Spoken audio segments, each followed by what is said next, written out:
Assalamualaikum warahmatullahi wabarakatuh.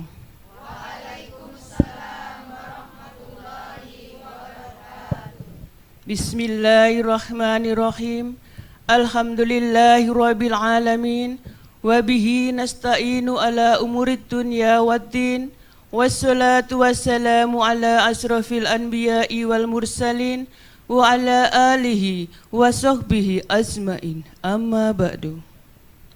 Selamat sore pendengar setia RRI Serwi. Mukarram Ustadz Firmadi Saleh LC MPDI, Ketua PC Muslimat NU Kabupaten Kepulauan Yapen, serta Ibu-Ibu Majelis Taklim Hikmatur Rahmah Muslimat NU Kabupaten Kepulauan Yapen. Senang sekali kami dapat kembali menyapa Anda dalam program Risalah Ramadan yang hadir menemani Anda menjelang berbuka puasa. Semoga hari ini penuh dengan keberkahan dan amal ibadah kita diterima oleh Allah Subhanahu wa Ta'ala. Amin. Amin ya Rabbal Alamin. أعوذ بالله من الشيطان الرجيم بسم الله الرحمن الرحيم مثل الذين ينفقون أموالهم في سبيل الله كمثل حبة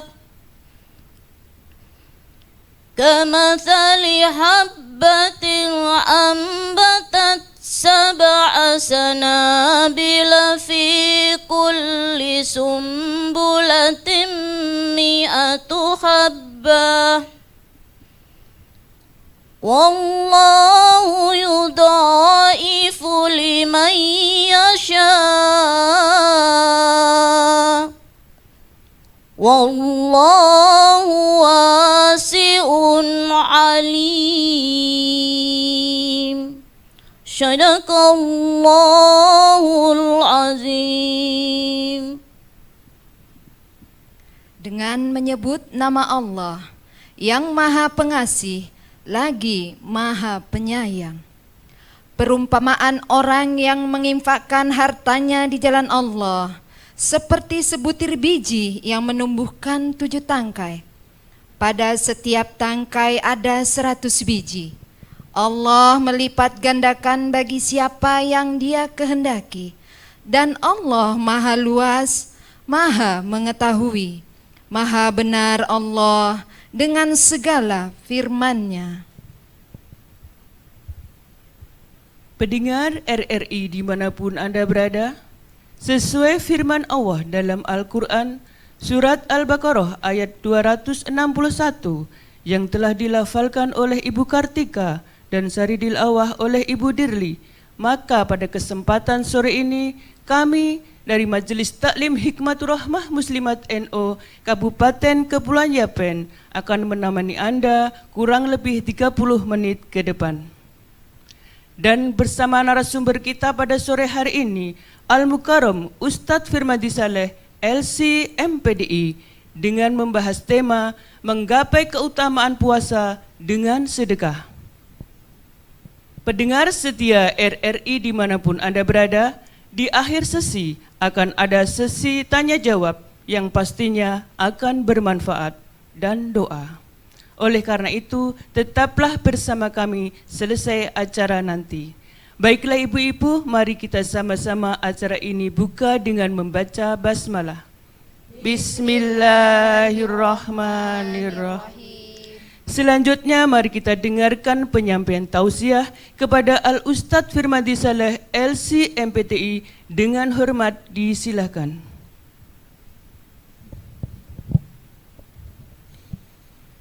Bismillahirrahmanirrahim. Assalamualaikum warahmatullahi wabarakatuh. Waalaikumsalam warahmatullahi wabarakatuh.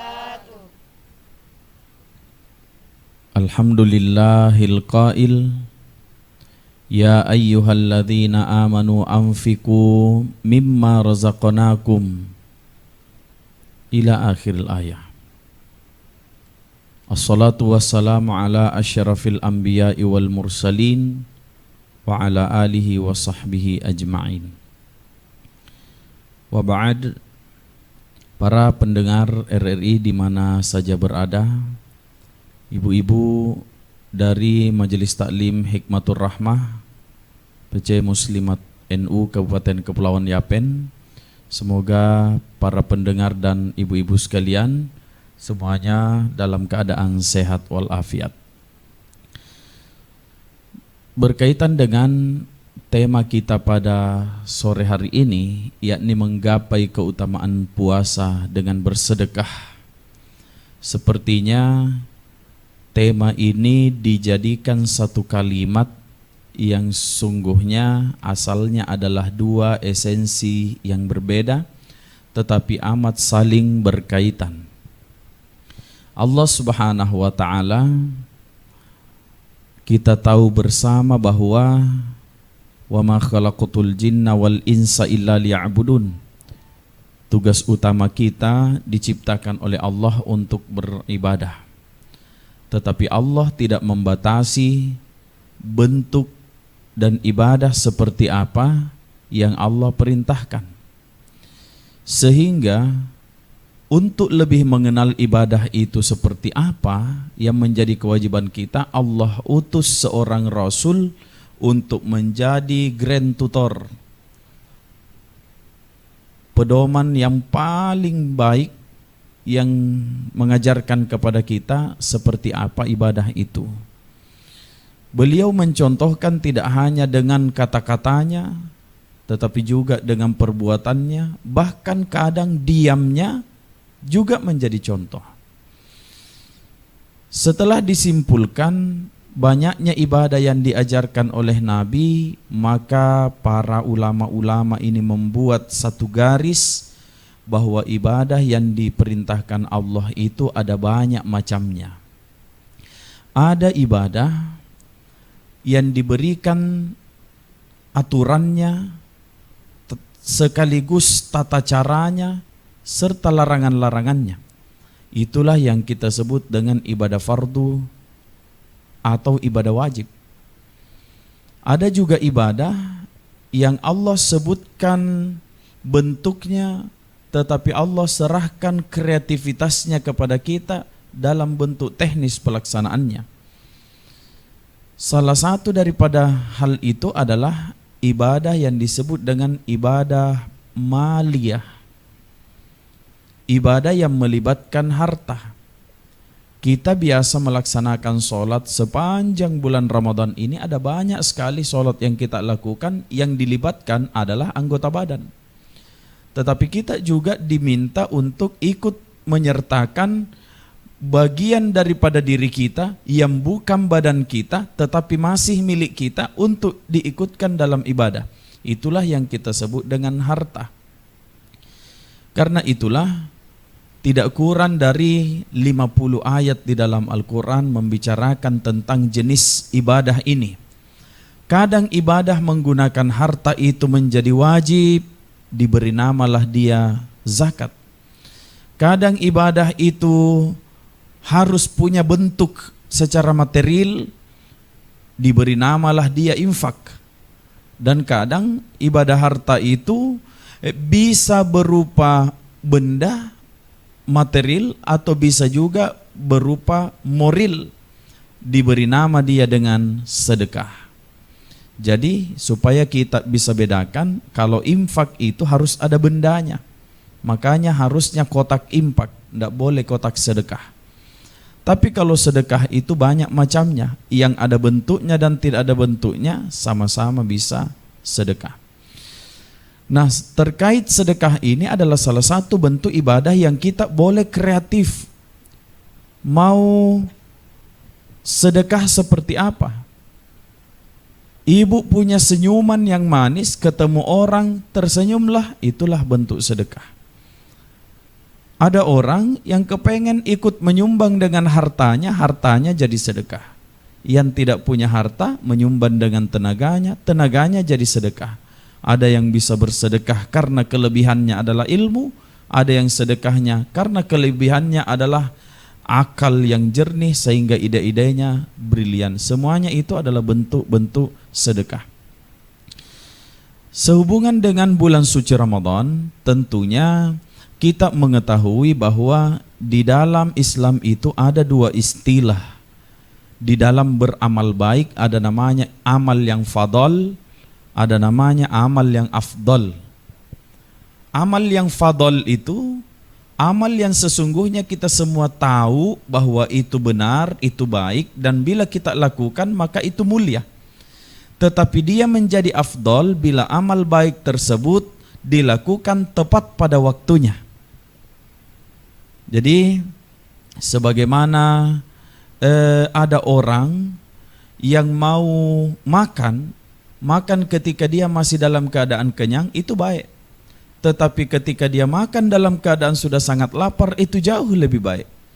Begitu juga dengan setiap ibadah-ibadah yang kita lakukan. Sehubungannya dengan sedekah, kita boleh saja bersedekah kapan saja, berapa saja, bentuknya bagaimana, itu fadal. Tetapi bila dikaitkan dengan waktu, maka mulia sedekah menjadi naik derajatnya menjadi afdal karena dikaitkan dengan waktu yang tidak kalah mulia. Saya ingin katakan bahwa cara Al-Quran membicarakan sedekah itu adalah cara teknis umum, tetapi bentuknya tidak dibicarakan. Alladzina yunfikuna amwalahum fi sabilillahi, orang-orang yang menginfakkan hartanya di jalan Allah sirran wa alaniyah. Apakah dia sembunyi-sembunyi, tidak sebut nama, tidak ada orang tahu, wa alaniyah, ataukah dia terang-terangan, tulis, umumkan, sampaikan.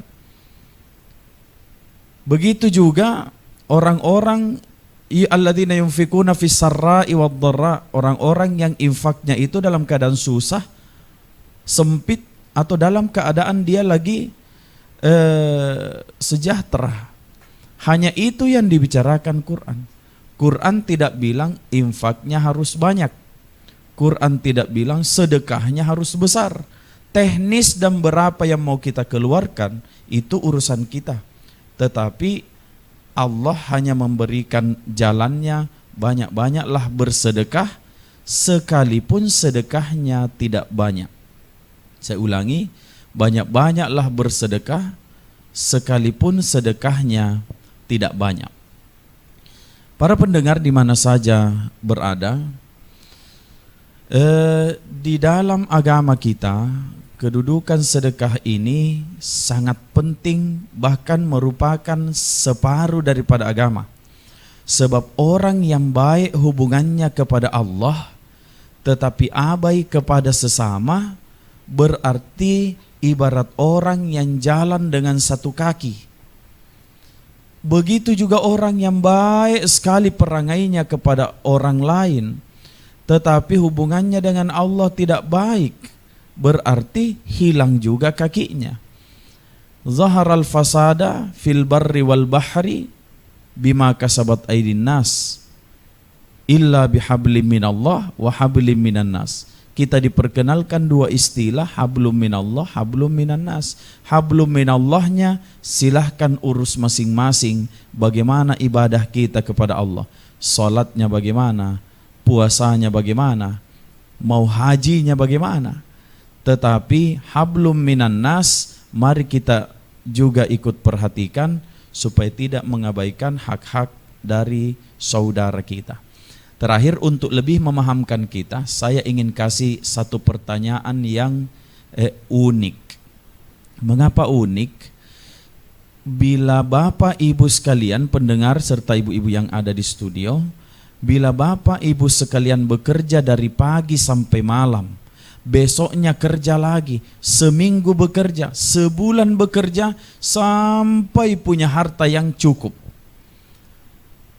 Bapak Ibu yang bekerja keras, Bapak Ibu yang banting tulang, Bapak Ibu yang cari rezeki, yang kerja setengah mati adalah bapak ibu.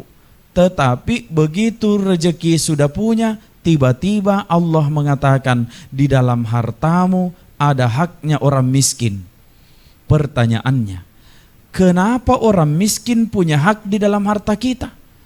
Kan yang cari kita, yang kerja kita, yang setengah mati kita, yang sampai lembur-lembur kita, yang sampai pusing-pusing kita, yang cari harta semuanya ini kita. Begitu kita punya, kenapa orang miskin punya hak?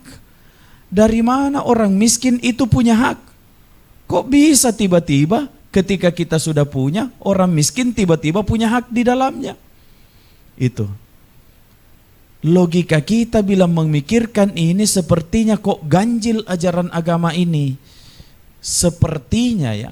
Tetapi tentunya Islam itu punya jawabannya tersendiri. Allah Subhanahu wa ta'ala, saya kasih contoh, seandainya menurunkan rezeki ini 100 per orang khusus untuk diserui, 100 per orang. Semua rezekinya orang diserui sama-sama 100. Cuman di antara kita kerjanya beda-beda. Dalam mencari rezeki ada yang bawa pancing, ada yang bawa jala, ada yang bawa pukat, ada yang cari hanya menyelam. Tentunya nanti caranya dapat ikan beda. Cara dapat rezekinya beda karena usahanya beda-beda. Maka orang yang usahanya lebih besar mendapatkan rezeki yang lebih besar.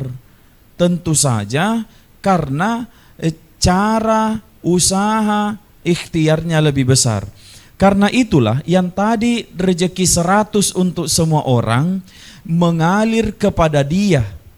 Taruhlah misalnya si A dan si B. Si A ini kerjanya jual mobil, yang satunya lagi jual kelontongan kecil. Yang jual mobil ini karena kerjanya besar, maka sama-sama 100 tadi, 50% jatahnya si B lari ke si A. Karena si A punya ikhtiar lebih besar. Muncul lagi si C, ternyata si C tidak punya kerjaan. Miskin dan pengangguran, sakit-sakitan, tidak ada lagi usahanya, maka rezeki yang tadinya seharusnya 100 kepada si C dialirkan kepada si A yang rezekinya besar itu, yang usahanya besar, dialirkan 90% kepada si C, kepada si A. Maka si C ini berkekurangan. Kenapa si C kekurangan? Karena si A menarik rezekinya si C. Karena itulah dikatakan si C punya hak di dalam hartanya si A. Begitu. Jadi orang miskin sesungguhnya sama rezekinya dengan orang kaya. Cuman usahanya orang kaya lebih besar sehingga rezekinya orang miskin ikut mengalir kepada si A, si orang kaya. Karena itulah ketika seseorang sudah mulai kaya, maka disitulah Allah mengatakan di dalam harta kekayaan yang kau miliki sebenarnya ada haknya si orang miskin. Begitu kira-kira. Makanya lahirlah ibadah namanya zakat, sedekah, infak, wakaf, dan lain-lain sebagainya. Barangkali demikian, mulia itu sedekah, tetapi kemuliaannya menjadi jauh lebih afdal karena bertepatan dengan waktu yang mulia. Kalau dua hal yang mulia ini dikumpulkan, maka itulah yang kita harapkan bisa memuliakan kita semua. Karena asbab Ramadan yang mulia ini kita lakukan ibadah yang tidak kalah mulianya. Terima kasih, saya kembalikan kepada MC. Baik, terima kasih. Alhamdulillahirrabbilalamin. Terima kasih kepada Pak Ustadz atas tausiah yang telah disampaikan. Nampak sekali ibu-ibu sangat antusias untuk bertanya terkait materi yang telah disampaikan tadi. Baik ibu-ibu, silakan ibu yang mau bertanya. Terima kasih. Assalamualaikum warahmatullahi wabarakatuh. Waalaikumsalam warahmatullahi wabarakatuh. Nama saya Ibu Solikatun. Izin tanya Pak Ustadz, benarkah sedekah itu bisa memperpanjang umur? Mohon penjelasannya Pak Ustadz. Wassalamualaikum warahmatullahi wabarakatuh. Waalaikumsalam warahmatullahi wabarakatuh. Salah satu rezeki yang diberikan oleh Allah kepada kita adalah umur. Sedangkan umur ini sifatnya dinamis. ada kalanya umur ini bisa pendek atau memendek. Orang yang usianya pendek ya memang karena takdir Allah, tetapi ada orang usianya memendek. Mana itu? Orang yang putuskan silaturahim, orang yang banyak musuhnya, orang yang tidak bagus perilakunya, karena banyak musuhnya pendek usianya. Berarti dia memendekkan usianya, umurnya. Tetapi ada juga karena dia dinamis, maka dia juga bisa memanjang. Orang yang sebenarnya ditakdir oleh Allah 40 tahun usianya, tetapi karena banyak sekali sedekahnya, maka sedekah itu memperpanjang usianya. Makanya coba dilihat, kalau ibu nanti pergi bayar zakat, tidak ada doanya orang bayar zakat. Tidak ada doanya orang kasih keluar sedekah. Yang ada doanya, doa menerima zakat. Doa menerima sedekah. Artinya apa? Bahwa orang yang mengeluarkan sedekahnya, ya tidak ada apa-apa tanggungan pada dirinya. Tetapi luar biasanya adalah ketika sedekah itu diterima oleh orang, salah satu doanya, semoga engkau panjang umur. Jadi gara-gara sedekah, dia dipanjangkan umurnya, selain karena sedekah itu sendiri, karena doa orang-orang yang menerimanya. Jadi sedekah ini bisa memanjangkan umur. Sebagaimana sabdanya Rasulullah, as-sadaqatu taruddul bala wa tutawwilul umrah. Sedekah itu bisa memanjangkan, bisa menolak bala. Bisa menolak bala, bisa juga memanjangkan umur. Ibu-ibu sekalian, ini supaya kita tahu bahwa tradisi bulan Ramadan kita ini banyak sekali sedekah-sedekah. Ada yang bagi-bagi takjil, ada yang sedekah sir, ada yang sedekah di masjid-masjid dan lain-lain sebagainya. Tetapi saya mau mengingatkan, mau menceritakan bagaimana tradisi sedekahnya orang-orang di Mesir sana. Apabila datang bulan suci Ramadan, itu selalu muncul Maidatur Rahman. Di masjid tiba-tiba ada meja penuh dengan hidangan. Maidatu, hidangan, meja hidangan, Ar-Rahman, miliknya Tuhan. Yang mana tidak ada yang tahu ini sedekah punya siapa. Tetapi setiap hari di sore hari penuh itu hidangan. Disitulah andalannya orang-orang mahasiswa Indonesia. Kita pernah hidup 4 kali Ramadan tidak pernah masak 1 kali pun. Gara-gara itu. Begitu dilihat kumpul, datang kita di sana, orang-orang Mesir itu kalau kita lihat datang, ditanya, antal Asyawi, kamu ini orang Asia, anta min Indonesia, awi Malaysia, awi Thailandi, kamu ini orang Indonesia, Malaysia, apa Thailand?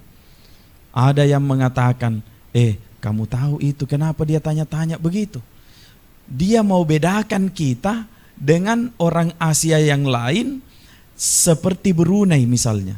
Mahasiswa Brunei itu kalau selama di Mesir mereka itu kemana-mana pakai sepatu. Anak mahasiswa Brunei itu betul-betul difasilitasi negaranya. Semuanya pakai sepatu. Kita Indonesia sandal jepit. Nah orang Mesir itu begitu melihat anak-anak Indonesia ini pakai sandal jepit, langsung dikasih khuzmatain jenah.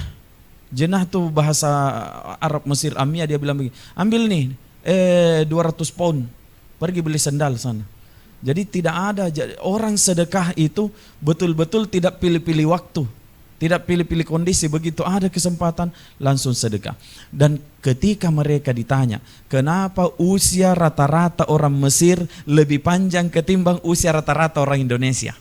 Jawabannya adalah ternyata karena sedekahnya. Bahkan ibu-ibu sekalian, dan ini salah satu rahasia besar, Fir'aun itu usianya 87. Pernah ulama mengatakan kenapa Fir'aun itu bisa sampai usia 87. Jawabannya adalah memang Fir'aun itu jahat ketika Nabi Musa mengatakan dia adalah nabi. Tetapi sebelum dia mengatakan dia adalah nabi, Fir'aun itu orang yang tidak pernah mengosongkan tangannya orang yang datang kepada dia di dalam hajatnya. Siapa saja yang datang ke kerajaannya pasti pulang tidak tangan kosong. Karena Fir'aun bagus sedekahnya, panjang umurnya. Fir'aun saja bagus sedekahnya, panjang umurnya. Masa yang bukan Fir'aun kurang sedekah? Gitu kira-kira. Jadi insya Allah dengan sedekah bisa memanjangkan umur. Terima kasih. Baik Ibu, silahkan pertanyaan selanjutnya. Terima kasih. Assalamualaikum warahmatullahi wabarakatuh. Waalaikumsalam warahmatullahi wabarakatuh. Perkenalkan, nama saya Ibu Eka. Yang saya ingin tanyakan, saya pernah mendengar bahwa amal pertama yang akan diperlihatkan pada kita setelah wafat yaitu sedekah. Mengapa bukan sholat atau yang lainnya? Kenapa harus sedekah? Terima kasih. Wassalamualaikum warahmatullahi wabarakatuh. Waalaikumsalam. Warahmatullahi wabarakatuh. Kenapa orang yang setelah wafat itu yang pertama diperlihatkan sedekah, padahal sholatnya banyak, padahal pernah haji berkali-kali, padahal banyak sekali amaliah-amaliahnya yang lain? Jawabannya persis dikatakan Allah di dalam Al-Quran, falaula akhartani ila ajalin qarib fa asaddaka wa akum minas salihin. Ya Allah, seandainya engkau tunda-tunda dulu ajalku, seandainya engkau kembalikan aku ke dunia, fa asaddaka wa akum minas salihin, saya akan bersedekah. Kenapa dia bilang saya akan bersedekah? Kenapa tidak bilang sholat? Karena sholat itu ibu lakukan 5 menit, selesai 5 menit pahala sholat habis.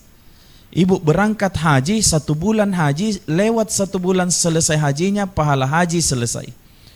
Kita puasa 1 bulan, selesai bulan depan, maka pahala puasa selesai. Tetapi bila orang bersedekah, sedekah hari ini, ibu selesai bersedekah, boleh jadi besok pahalanya masih mengalir, lusa masih mengalir, ratusan tahun masih mengalir. Karena itulah, karena alirannya lancar lintas zaman, lintas alam, itulah yang paling pertama dilihat oleh orang yang telah wafat. Sholat itu ibadah pribadi, sedekah itu ibadah sosial. Yang punya dampak sosial lebih panjang amalnya ketimbang ibadah yang secara pribadi. Jadi bukan berarti bahwa sedekah ini lebih bagus daripada sholat. Sholat tetap lebih bagus, tetapi untuk kemanfaatannya diperlihatkan kepada orang telah wafat, didahulukan sedekah karena panjang manfaatnya. Barangkali begitu. Terima kasih. Baik Ibu, pertanyaan selanjutnya. Terima kasih. Assalamualaikum warahmatullahi wabarakatuh. Waalaikumsalam warahmatullahi wabarakatuh. Perkenalkan, nama saya Ibu Nur Hamidah. Di sini saya mau tanya Pak Ustadz, mana sedekah yang paling tinggi nilainya dan paling besar pahalanya? Mohon penjelasannya. Terima kasih. Wassalamualaikum warahmatullahi wabarakatuh. Waalaikumsalam warahmatullahi Waalaikumsalam. wabarakatuh. Sedekah itu besar pahalanya, tetapi kadar besarnya pahala orang bersedekah ditentukan 2 hal. In kana amaluhu khalisan walam yakun sawaban fala yuqbal. Apabila seorang itu bersedekah, beramal, dia sudah ikhlas tapi cara sedekahnya tidak bagus, maka menurun nilainya. Berarti dia harus ikhlas dan dia harus bagus. Pertanyaannya, ikhlas itu tidak bisa diukur, orangnya yang tahu sendiri. Tetapi yang namanya bagus itu bagaimana? Orang yang sedekah itu disebut bagus sedekahnya apabila 2 keadaannya. Yang pertama, sedekah itu menjadi tinggi nilainya ketimbang sedekah yang lain. 100.000 hari ini bisa berbeda nilainya dengan 100.000 besok, padahal sama-sama 100.000. Apa yang menyebabkan? Pertama, karena faktor kondisi. Sedekah menjadi lebih tinggi nilainya ketika faktor kondisi. Yang pertama, Nabi mengatakan, rawu mardakum bis sadaqah. Obatilah penyakitmu dengan sedekah. Bersedekah untuk orang yang sakit ketika sakit itu bagus, tetapi yang jauh lebih tinggi nilainya adalah sedekahnya orang-orang yang sehat. Jangan tunggu sakit dulu baru bersedekah. Sedekahnya orang sehat, kondisi sehat, besar nilainya. Yang kedua, sedekah dalam keadaan syahih. Syahih itu begini, ibu ini dalam keadaan mendesak, uang segitu-gitunya, adanya segini-gininya lagi, tinggal beberapa hari lagi ada keperluan, tiba-tiba ada yang datang minta tolong, yang mana kita tahu tidak ada lagi jalannya selain kita. Ibu lagi butuh, tetapi ibu mampu untuk bersedekah. Luar biasa. Ibu mendahulukan orang, itu jauh lebih besar. Tetapi akal kita lah tantangannya. Akal kita menantang, kalau kamu kasih ini, apa nanti kamu pakai? Dan lain-lain sebagainya. Orang yang mampu menerobos pertimbangan akalnya demi keimanannya mengatakan pasti Allah ganti, itu besar nilainya. Yang ketiga, keadaan orang yang miskin bersedekah itu lebih tinggi nilainya ketika dia kaya. Wah. Begini contohnya. Kalau ibu punya uang 1 miliar, sedekah 1 juta, berarti ibu sudah mengeluarkan sekian persen saja dari hartanya ibu. Tetapi bila ada orang duit segitu-gitunya 100.000 toh, tetapi mampu mengeluarkan 50.000 untuk sedekah, berarti dia sudah keluarkan 50% dari hartanya. Gitu. Banyak nilai 1 juta, tetapi bila dibanding semua asetnya menjadi kecil nilainya. Sedikit nilai 50.000, tetapi karena nilai yang dia miliki hanya 150% menjadi besar nilainya. Itu karena kondisinya. Kemudian yang kedua karena faktor orangnya. Ini kadang-kadang kita malu-malu juga sampaikan ini karena kadang dianggap pengen disedekahi. Kata Nabi begini, bersedekah kepada orang yang kaya 1 pahalanya. Orang kaya bisa disedekahi? Bisa. 1 pahalanya. Bersedekah kepada orang yang miskin 10 pahalanya. Bersedekah kepada karib kerabat, sepupu, om, paman, keluarga sendiri 100 pahalanya. Bersedekah kepada orang tua 1000 pahalanya. Semakin tinggi. Bersedekah kepada orang alim, ulama 100.000 pahalanya. Coba. Jadi kepada orang kaya 1, orang miskin 10, kerabat 100, orang tua 1000, ulama 100.000. Tetapi kita malu-malu sampaikan. Kenapa kita malu? Nanti kalau kita sampaikan hadis, nanti dia bilang, ini mau disedekahi ini. Minta disedekahi ini kalau begini. Ya. Jadi itu. Jadi ada sedekah itu tinggi nilainya karena kondisinya, ada tinggi nilainya karena orangnya. Barangkali begitu Ibu, terima kasih. Baik Ibu, pertanyaan selanjutnya. Terima kasih. Assalamualaikum warahmatullahi wabarakatuh. Waalaikumsalam warahmatullahi wabarakatuh. Perkenalkan, nama saya Ibu Suci. Saya mau tanya Pak Ustadz, pertanyaan itu kita hidup berdampingan dengan non-muslim di masing-masing lingkungan, baik di tempat kerja, sekitar rumah, bahkan saudara sepaguyuban, apakah boleh juga kita sedekah kepada mereka? Mohon penjelasannya Pak Ustadz. Wassalamualaikum warahmatullahi wabarakatuh. Waalaikumsalam warahmatullahi wabarakatuh.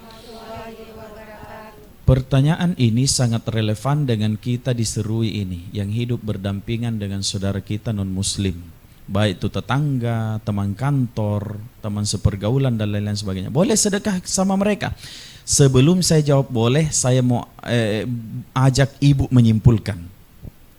Rasulullah SAW punya sahabat yang kuat imannya dalam Islam, namanya Abu Bakar. Abu Bakar ini 4 istrinya, bukan 4 istrinya, 4 kali beristri. Jangan salah paham para pendengar ya.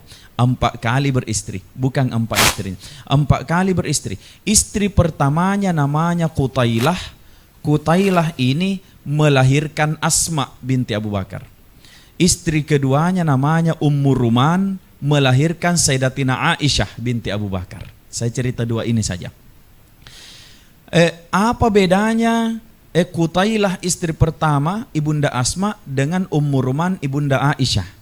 Bedanya adalah Qutailah tidak ikut agamanya suaminya. Ummu Ruman ibunya Aisyah, Sayyidatina Aisyah mengikuti agamanya Sayyidina Abu Bakar, sehingga kita ketahui bahwa ibunya Sayyidatina Aisyah muslim, ibunya Sayyidatina Asma non muslim. Satu waktu Sayyidatina Asma bilang kepada Rasulullah, "Ya Rasulullah, perkenankanlah, apakah boleh aku serahkan sebagian beberapa hartaku untuk dibelanjakan, untuk saya belanjakan kepada ibuku?"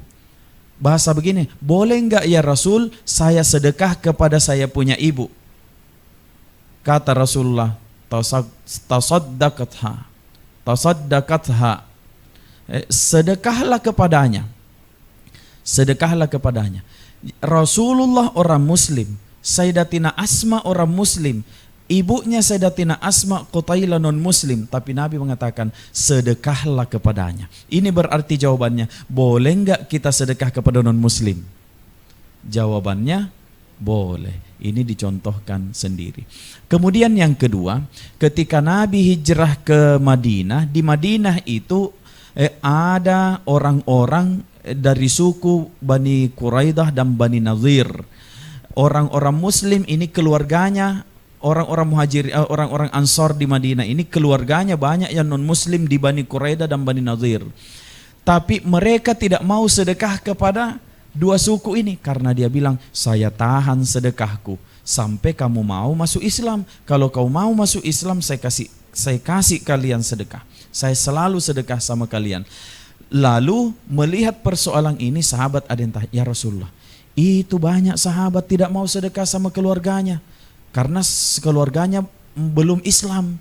Gimana itu ya Rasulullah?" Sebelum Nabi menjawab, Rasulullah diberi wahyu oleh Allah. Kata Allah kepada Nabi untuk dijadikan jawaban, "Alaika hudahum walakinallaha yahdi man yasha."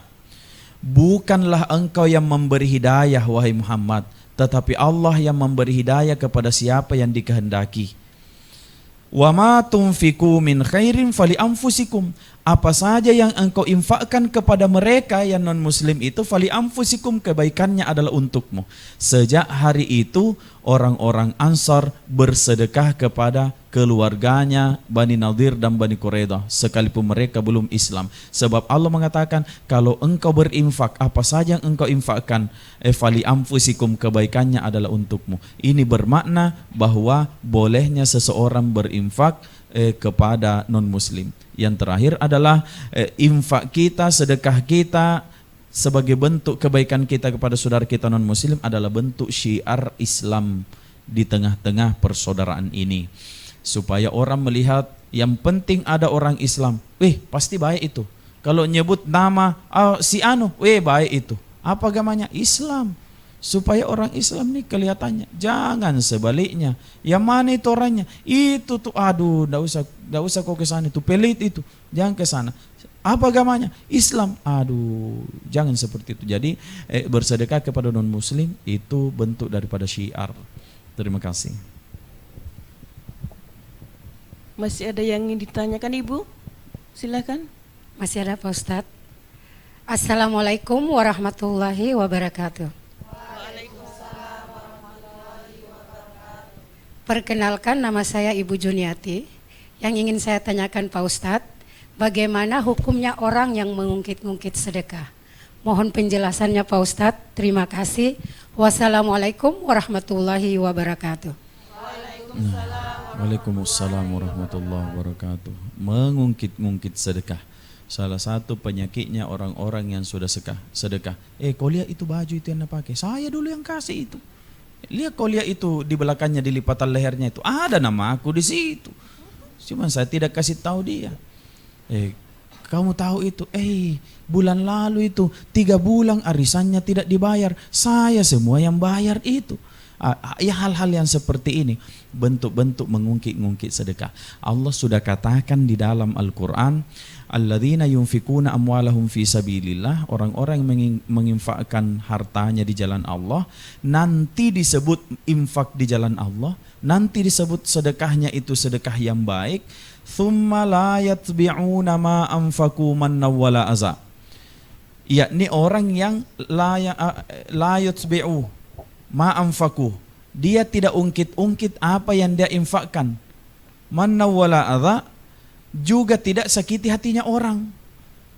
sakiti hatinya orang tuh begini.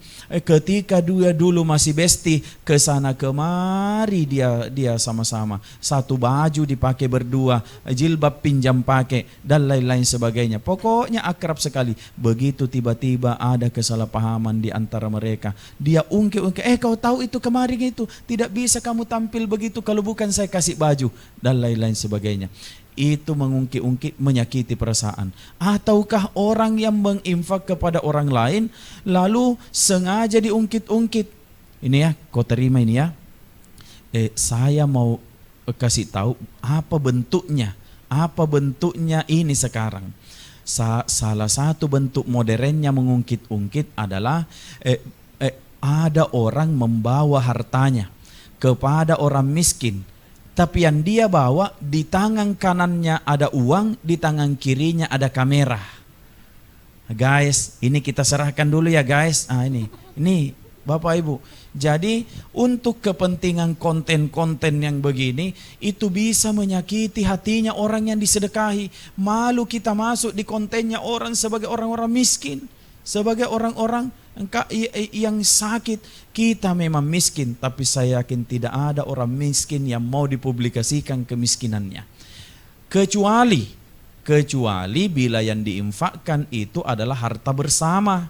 Misalnya hasil lis, hasil sumbangan, boleh diliput sebagai bentuk keterbukaan dan transparansi. Boleh. Tapi kalau untuk kepentingan pribadi, YouTube pribadi, dia kasih orang 100.000 demi untuk konten yang nanti dia dapat puluhan juta, itu keliru itu, ya. Jadi begitu. Mudah-mudahan kita terhindar dari mengungkit-ungkit yang sudah-sudah dan juga menyakiti hati orang dalam tata cara kita memberinya. Barangkali begitu. Terima kasih. Terima kasih Pak Ustadz atas jawaban yang telah disampaikan, sangat jelas dan bermanfaat. Sebenarnya masih banyak yang ingin kami tanyakan, namun waktu jualah yang telah membatasi kebersamaan kita pada sore hari ini. Semoga apa yang telah kita dengarkan tadi menjadi bekal dalam menjalani kehidupan kita, serta lebih menambah keimanan dan ketakwaan kita kepada Allah Subhanahu wa Ta'ala. Selanjutnya lebih menambah keberkahan pada acara risalah berbuka puasa pada sore hari ini, kami mohon kesediaan Pak Ustadz untuk memimpin doa bersama. Dengan hormat disilahkan. Baik, para pendengar di mana saja berada, menjelang berbuka puasa ini dan mengakhiri risalah Ramadan kita pada sore hari ini, saya mau mengajak Bapak Ibu sekalian untuk membaca doa yang paling kita sukai, yakni membaca doa makan. Amin. A'udzubillahi minasyaitonirrajim. Bismillahirrahmanirrahim. Allahumma barik lana fima razaqtana wa qina adzabannar. Allahumma barik lana, ya Allah, anugerahkanlah keberkahan kepada kami, fima razaqtana, terhadap apa saja yang Engkau anugerahkan kepada kami. Bila umur ini adalah anugerahmu kepada kami, berkahkanlah umur kami. Bila kegiatan kami adalah pemberianmu kepada kami, maka berkahilah pemberianmu. Bila keluarga kami adalah pemberianmu, ya Allah, maka berkahilah keluarga kami. Bila harta yang Engkau titipkan pada kami adalah pemberianmu, ya Allah, maka berkahilah pemberianmu itu harta-harta kami. Bila apa saja yang kami alami adalah pemberianmu, ya Allah, maka berkahilah semuanya kepada kami. Jadikan kami orang-orang yang terbuka tangannya untuk ringan bersedekah. Jadikan kami orang-orang yang terbuka hatinya untuk ikhlas bersedekah. Dan jadikan pula kami sebagai orang-orang yang terbuka pintu-pintu rezekinya berkah daripada sedekah. Rabbana atina fid dunya hasanah wa fil akhirati hasanah wa qina adzabannar. Walhamdulillahi rabbil alamin. Assalamualaikum warahmatullahi wabarakatuh.